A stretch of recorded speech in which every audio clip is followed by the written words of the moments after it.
Michel Vol, bonjour. Bonjour Thibault Liorade. Vous êtes coprésident de l'Institut de l'économie et je vous reçois à l'occasion de la parution de cet ouvrage dont vous avez dirigé la rédaction avec Claude Rocher, L'intelligence économique, publié par Debook Exerfi. Vous signez plusieurs chapitres dans ce livre, dont l'un intitulé Éléments de théorie économique avec un I. Alors il va falloir que vous éclairiez ceux qui ne savent pas. Première question, quelle peut être l'utilité pratique de cette théorie économique avec un I? Quelle est l'utilité pratique d'une théorie, n'est-ce pas? Oui. En fait, l'économie n'est pas une réalité existante, c'est un repère placé à l'horizon du futur, puisque nous définissons l'économie comme une économie et une société qui, par hypothèse, serait parvenue à la maturité, à l'efficacité, dans le contexte créé par la troisième révolution économique, celle de l'informatisation. Alors, évidemment, ça n'est pas la situation présente, puisqu'on ne peut pas dire qu'aujourd'hui notre société soit parvenue à la maturité de l'informatisation. C'est donc quelque chose de futur, et en faisant la théorie, nous ambitionnons de mettre en évidence les conditions nécessaires de cette efficacité, c'est-à-dire nécessaires, c'est-à-dire pas suffisantes, mais néanmoins, si on ne les respecte pas, à coup sûr, on ne peut pas être efficace. Et c'est ça l'apport de la théorie. Mais qu'est-ce qui distingue la théorie économique avec un I de la théorie économique que l'on connaît bien avec un E accent? Dans la théorie économique, il y a évidemment une partie économique, de facture d'ailleurs tout à fait classique. Il n'y a pas de révolution dans l'économie de l'économie.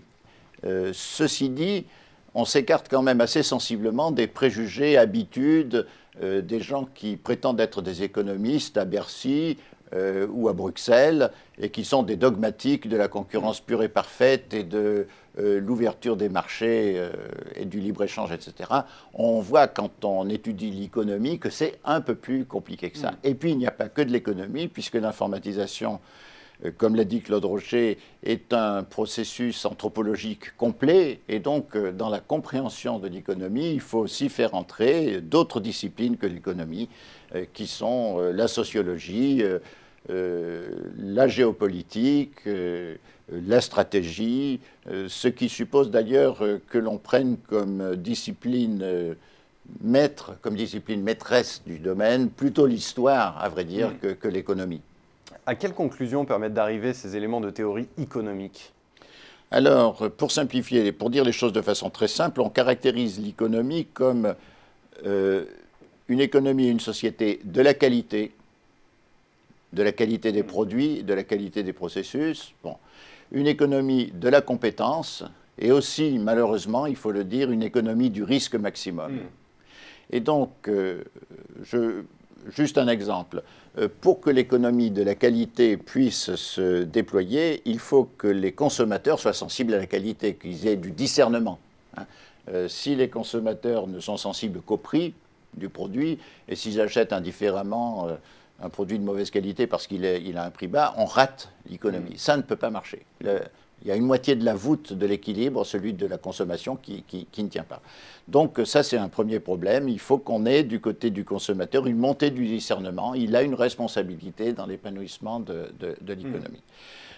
Du côté des entreprises, il faut qu'elles sachent que passer de la structure hiérarchique qui leur permettait de commander de façon très autoritaire une main-d'œuvre disciplinée et obéissante, il faut qu'elles passent à une structure dans laquelle elles savent écouter et comprendre ce que fait le cerveau d'œuvre. Parce que la nature de l'emploi change, on passe de la main-d'œuvre au cerveau d'œuvre.